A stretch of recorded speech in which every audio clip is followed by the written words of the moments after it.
Estos métodos de mediciones pueden ser de tres clases, en función del tipo de material que se utilice para la medición. A. La utilización de pesos libres sin instrumentos adicionales de medida. B. Pesos libres medidos a través de un medidor lineal de distancias. Y C. Plataformas de fuerza. El primer método es el sistema más habitual, sencillo y barato de medir la fuerza, aunque solo se puede proporcionar información sobre valores de fuerza dinámica máxima expresada en kilogramos desplazados en sentido vertical, generalmente. El resultado de estos test también se conoce como una repetición máxima, 1RM. El procedimiento para determinar la 1RM consiste en realizar un pequeño calentamiento de 3 o 4 repeticiones con el 50 y 70% de la fuerza dinámica máxima, para alcanzar de manera progresiva, en 3 o 4 intentos, el máximo peso que podemos desplazar. La máxima fuerza isoinercial, una repetición máxima, que un individuo es capaz de realizar, se considera poco apropiada, especialmente cuando se valora la fuerza en relación con la salud en personas de mediana y avanzada edad. En estos casos es frecuente determinar el peso con el que se pueden realizar 3 repeticiones, 5 repeticiones o 10 repeticiones máximas. Los ejercicios más utilizados son sentadillas completas, press de banca, arrancada de fuerza y cargada de fuerza, aunque los últimos dos no deberían utilizarse como test si el sujeto no domina suficientemente la técnica. Consideraciones sobre algunas mediciones de 1RM. La primera consideración con respecto a la RM es en qué grado el valor medio es real. 2 RM con el mismo valor absoluto en press de banca, pero alcanzados en velocidades relativamente distintas, como por ejemplo 0,18 y 0,13 ms, dan lugar a RM de muy distinto significado. En el primer caso la RM se puede considerar real, mientras que en el segundo el valor medido está por debajo del valor real. Esto tendría importantes repercusiones al comparar a los sujetos y a la hora de programar las cargas de entrenamiento. Una RM verdadera, es decir, que realmente refleje la máxima fuerza dinámica en el ejercicio medido, es una acción muscular próxima a la acción isométrica, por lo que no es extraño que su relación con el movimiento a la alta velocidad sea pequeña. La RM posee una mayor generalización validez externa en aplicaciones que los test isométricos e isocinéticos. Su fiabilidad es alta, CCI igual a 0,92 a 0,98, aunque puede variar con el tipo de ejercicio. Se ha observado un error estándar de medida, EEM, muy bajo en la sentadilla con pesos libres, EEM menor al 3%. El EEM en press de piernas, máquinas, osciló entre el 2% y el 9,8%. Entre la FI y el lanzamiento sentado se encontró una relación igual al 0,38, mientras que es un test con el 30% de 1RM en press de banca y lanzamiento sentado la correlación llegó a 0,86. Pesos libres medidos con medidor lineal, isocontrol. Al realizar los test con pesos libres nos podemos acercar bastante a la situación real de competición, lo cual es muy positivo, pero nos quedamos escasos de una información. Cuando utilizamos máquinas isocinéticas tenemos más información, pero nos alejamos mucho de las condiciones que se dan en los movimientos explosivos, los más frecuentes en las actividades deportivas. Con el dispositivo electrónico de medición lineal de fuerza concéntrica, denominado isocontrol, se pueden conseguir los mismos datos que con los pesos libres y además otros relacionados con la velocidad, fuerza y potencia desarrolladas durante el ejercicio. El instrumento isocontrol realiza una medición directa del espacio, desplazamiento vertical generalmente, recorrido por la resistencia en función del tiempo. La resolución de la medición del espacio es de 0,2 mm. El tiempo se mide con una precisión de reloj de 0,2 US, con una frecuencia de 1000 Hz. Por tanto, se obtiene un dato cada milisegundo. Figura 7.2. Fuerza, color azul, velocidad, color rojo, potencia, color verde y producción de la fuerza en unidades de tiempo, color naranja, obtenido con peso de 10 kilogramos que representa el 50% de 1 RM. En este gráfico podemos ver la representación de la fuerza y la potencia y la constancia de la velocidad, todo en el margen de la producción de fuerza, que tiene una gran variabilidad. Figura 7.2. Fuerza color azul, velocidad color rojo, potencia color verde y producción de la fuerza en la unidad de tiempo color naranja, obtenido con un peso de 10 kilogramos, que representa el 50% de 1 RM. Es el mismo estilo de gráfica que la versión anterior, solo que podemos verla de una forma un poco más amplia y detallada. Podemos ver cómo se relacionan en un punto donde entre 110 y 150 se ven muy cerca la unión de la fuerza, la velocidad y la producción de la fuerza en la unidad de tiempo. En la figura 7.2, en la parte superior, se representan las curvas complejas de un press de banca con 20 kilogramos, 50% de una RM medida. El tiempo total de relación en que en unos 485 ms. Obsisa en la figura. El pico máximo de la fuerza se produce en los primeros momentos del movimiento. La velocidad aumenta progresivamente hasta alcanzar su máximo entre los 325 y 350 ms. El pico de potencia siempre se alcanza un poco antes que el pico de velocidad. En la parte inferior se ha ampliado la imagen y podemos observar la máxima producción de fuerza en la figura, por unidad de tiempo. Fuerza explosiva máxima dinámica, alcanzada en 8 ms de iniciado el movimiento, y su valor es de 23.435,5844 s. El peso utilizado son 40 kilogramos, que representa una RM en este caso. La velocidad medida con la que se alcanza esta RM fue algo alta, lo que quiere decir que es probable que la verdadera RM fuera algo superior. Lo que queremos destacar en la figura es la diferenciación y la evolución de la velocidad y la fuerza cuando se relaciona una RM, y se puede observar comparándola con la figura anterior, que hizo con el 50% de una RM. Aplicaciones. Todas las variables medidas se pueden utilizar para hacer múltiples análisis y estudios que sirven para controlar el proceso de entrenamiento. Entre ellos podemos citar los análisis de todas las curvas: fuerza-tiempo, fuerza-velocidad, fuerza-velocidad-potencia. El estudio del déficit de fuerza, que se puede deducir de los valores de la fuerza obtenida en cada una de las series cuando se mide el valor de 1 RM.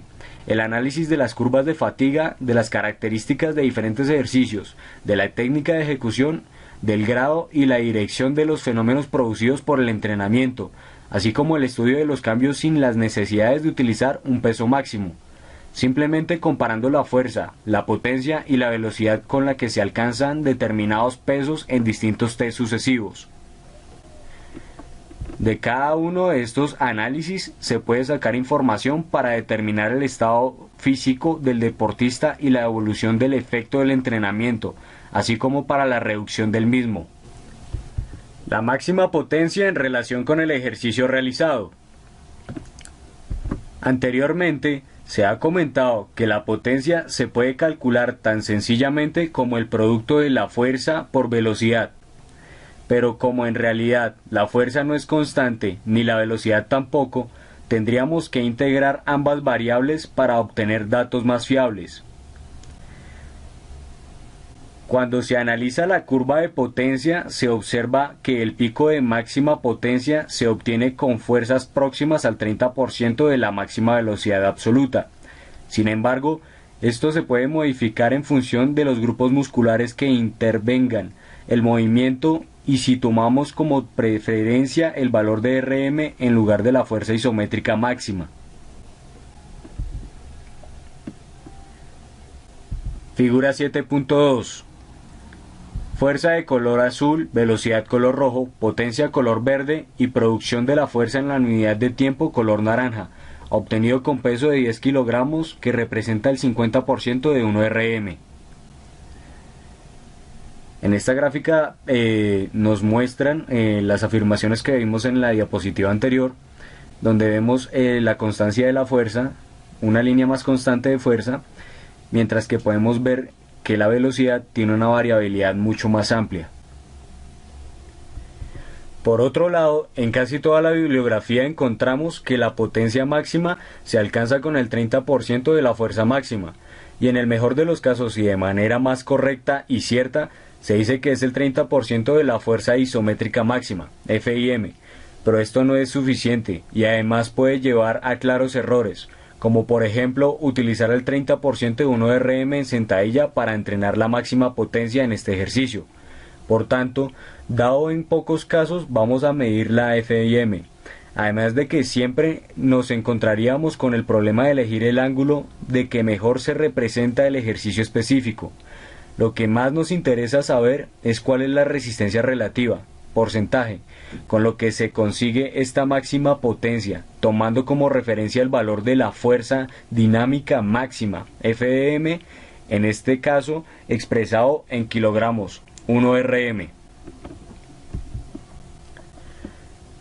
Después de medir la potencia en distintos grupos de deportistas, en algunos de los ejercicios de uso más habitual y que constituyen la base de la mayoría de los entrenamientos de fuerza, hemos encontrado que la máxima potencia se produce con porcentajes muy distintos de 1 RM. Estos datos se han comentado anteriormente en la tabla 1.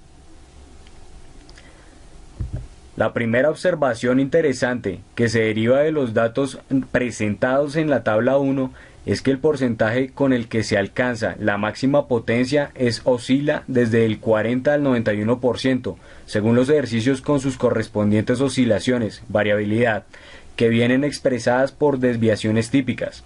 Por tanto, no tiene sentido pretender entrenar la máxima potencia en cualquiera de estos ejercicios utilizando el 30% de 1 RM.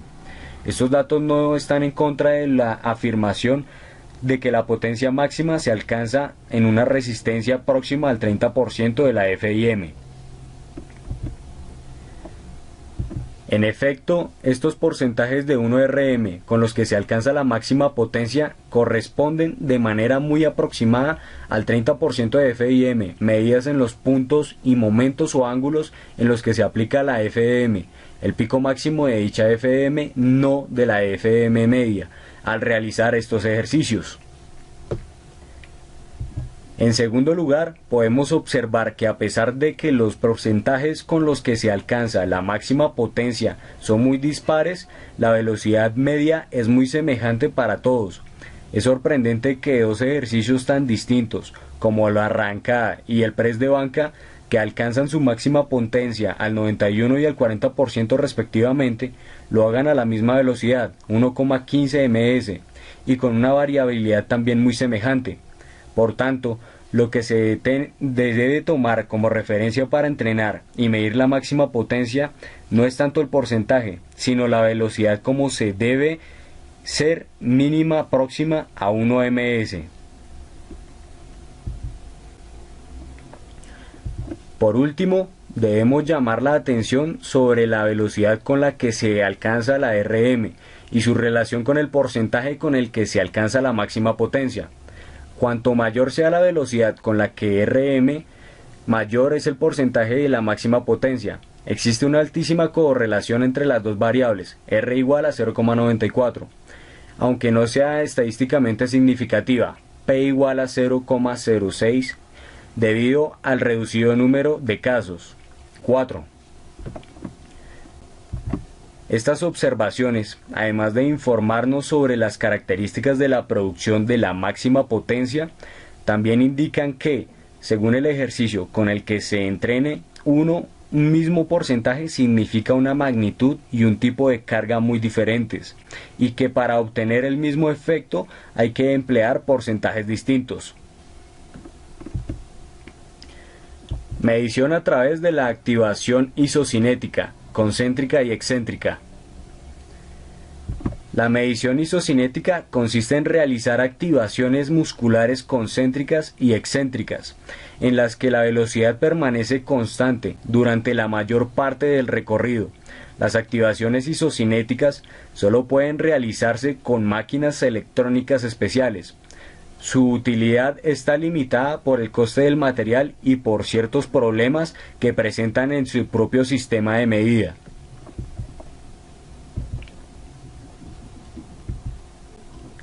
Tabla número 1. Valores medidos de la velocidad acelerativa, velocidad media, y porcentaje de 1 Rm, con los que se alcanza la potencia media máxima en distintos ejercicios.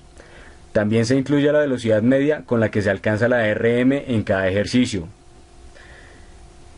En el primer bloque podemos ver los ejercicios y la cantidad de número que se hizo en cada ejercicio. En el segundo bloque vemos la velocidad media acelerativa. En el tercer bloque porcentajes de 1 Rm. Y en el último bloque la velocidad media acelerativa con 1 Rm.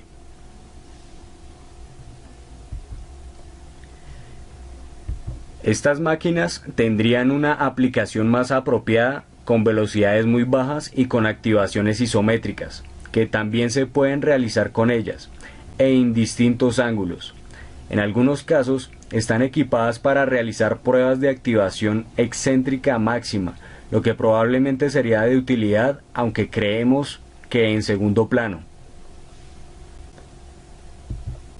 Las principales ventajas de este sistema de medición son que permite comparar músculos agonistas y antagonistas, permiten medir acciones isométricas, concéntricas y excéntricas, y se pueden comparar los miembros entre sí, desequilibrios.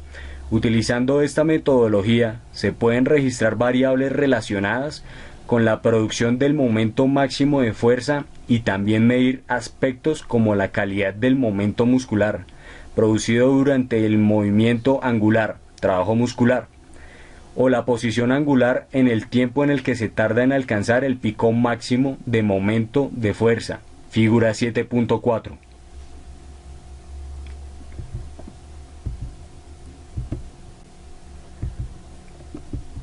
Figura 7.4. Ejemplo de una curva de momento ángulo de una acción muscular isocinética concéntrica y excéntrica a una velocidad de 150 grados S.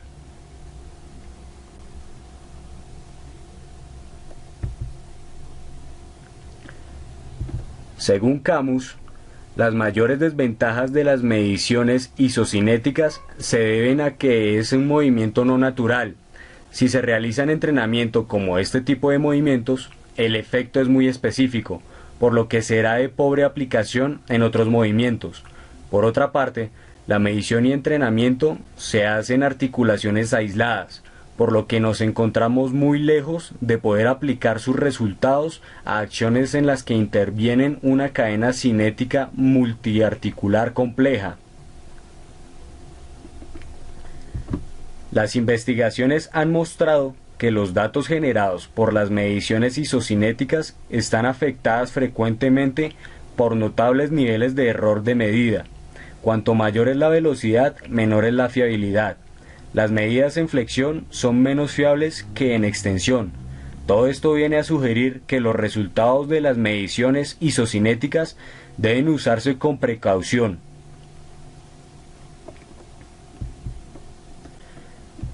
Con este tipo de medición se pueden hacer todas las valoraciones isométricas y los momentos de fuerza, la potencia, la fuerza explosiva, en acciones isocinéticas y la resistencia a la fuerza.